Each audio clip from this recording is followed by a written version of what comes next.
Welcome back to Pasa Nashville. My name is Cristina Allen, and I'm talking about the 2020 census. How important that is for Tennesseans to fill out the census survey online or on phone, starting with March information, starting April 1st. Thank you both for being on the show because it's such an important topic about why it's important. Every 10 years, knowing the population, there's 10 questions. Give me an example of these questions. The person's name, the address, the age, the relationship to the second person. I mean, the relationship of the second person to the first person, which is the like head of spouse household. or whatever, yeah.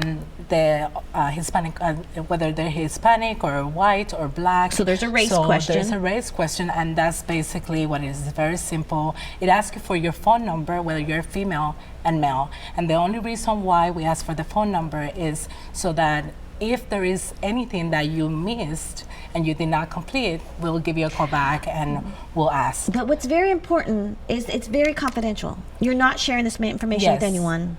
Correct. The information is confidential. As a census worker and the Census Bureau, we take it very seriously. For your credibility to be able to get 10 years later again. Absolutely. There's no risk. We want to make sure that our community trusts us, and we're going to take all measures necessary to make sure that it remains that way.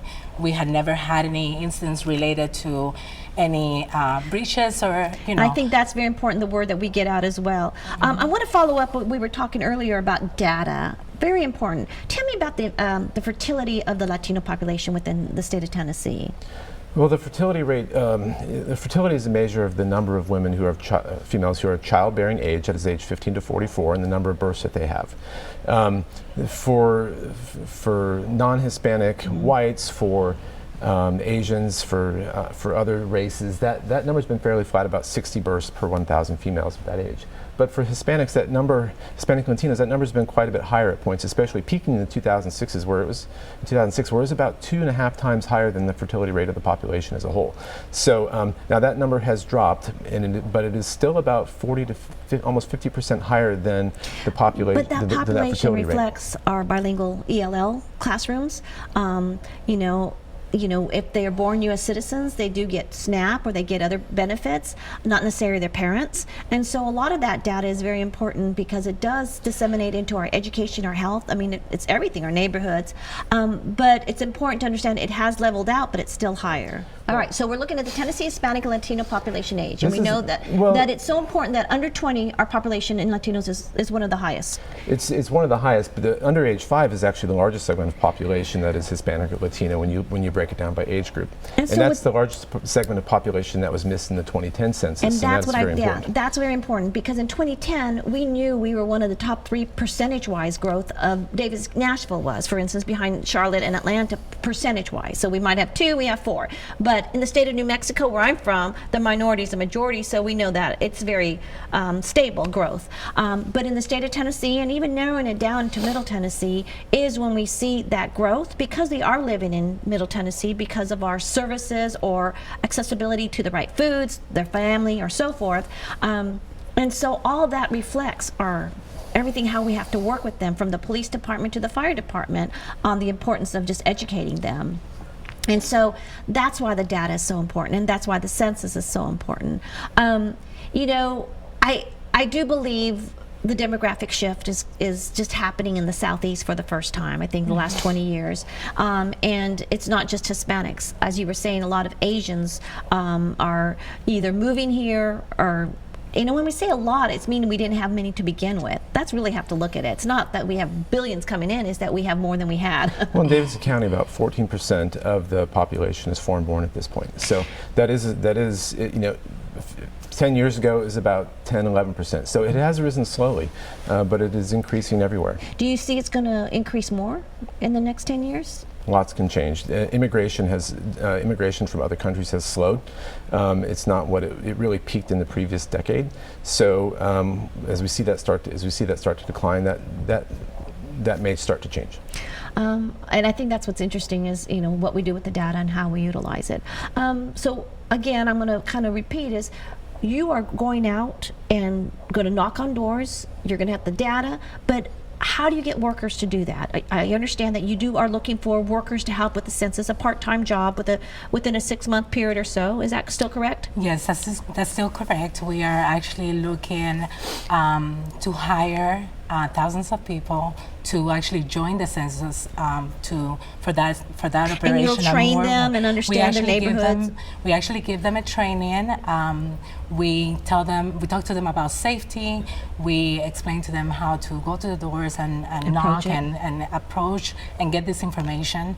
And it's very flexible. It pays well, and it's something to do on the side. We're actually very glad that a lot of our census workers who were back in 2010 came back on 2020 to do it all over again. Well, that's exciting. So I think you can go to 2020census.gov/jobs. That's correct. I'm going to repeat that. 2020 census.gov/jobs. If you're interested in working for the census, it pays very well, I understand, over $15, $20 an hour. Is that correct in some areas? In some areas. The range is between $14 and $30 an hour, but it varies. It depends on the job that you're and you going need to be them all doing. over the state. You need them everywhere. So if you're interested for a part-time job, they'll train you, pay very well, and something to do. I mean, I'm going to tell my kids that are 18 and over. Yes, so we recommend them actually to go to the website to enter all that information. They have to be 18 years of age. They have to have a valid Social Security card. A valid email, because if we cannot contact you on the phone, we will be emailing you, and they have to just be willing so to we'll work. we need workers, and we need workers that reflect the community and what they look for. So everyone's invited to apply. So that's very important. I wanted to kind of go back into one more thing, and I go back to your data. And how important your role is in all this, because you can get all the information and get them all to sign up and get all those people to sign those the surveys. But you're a one-man show, you said. How is that important for grants or nonprofits to use your data? And I understand there is a grant opportunity for working and collaborating with nonprofits and organizations with this information. Is that correct? Yeah, actually, the governor's office last week announced an important program related to the 2020 census, where local government agencies and nonprofits that are doing work with the census will be able to make an application for a grant of up to $10,000 to help reach hard-to-count communities, those places or those communities that may not respond to the mailed invitation as highly, and to try to get them to respond and explain the importance of that. And so anytime you're applying for a grant, whether it's a city or a nonprofit, the data has to help explain the need. If you can't explain the need and use data to monitor the outcomes, you're not going to be as successful. And census data is a very integral part of being able to do that. But this survey will not talk about their salary range, how many are in poverty, how many are healthy or not. That's where we have, with that information, other people utilize it to dig deeper? Well, this is the census, the decennial census that occurs every 10 years is foundational data. It is used to control other surveys and questions that are asked by the Census Bureau through other programs. Okay. But if we don't get this one right, those won't be right. This is foundational data that has to be collected completely and accurately in order for those others to be meaningful. And the integrity of the census has always been at top notch. I think within the Latino community in the 2000 to 2010, I was part of it, and that was what we always stressed, was the confidentiality, whether you are undocumented or not, and whatever language you spoke, it was still important in this country to fill it out. And I think within the means of probably the census on a national basis, everyone's going to know about it. It's digging deeper into the communities that might not know, where it's more important to respond to that. Thank you both for being on the show. It's very enlightening to truly understand the purpose and that purposeful role that you all play in the 2020 census. And everyone, go to 2020census.gov, understand what's going on, understand who might be knocking on the door, but don't make them knock. Go online, get on the phone, and fill out that census.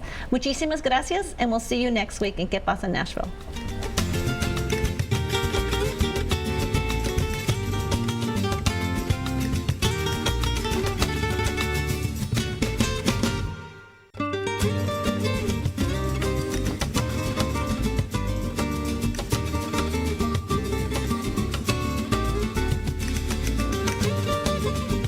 Hey everybody, it's Governor Bill Lee. The 2020 census is right around the corner, and we need your help to get an accurate count.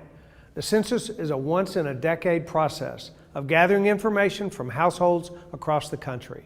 It's completely confidential and critical to making sure that our hard-earned taxpayer dollars come right back into Tennessee communities. Answer 10 simple questions by April 1st, and you'll have played an important role in making sure that every Tennessean is counted.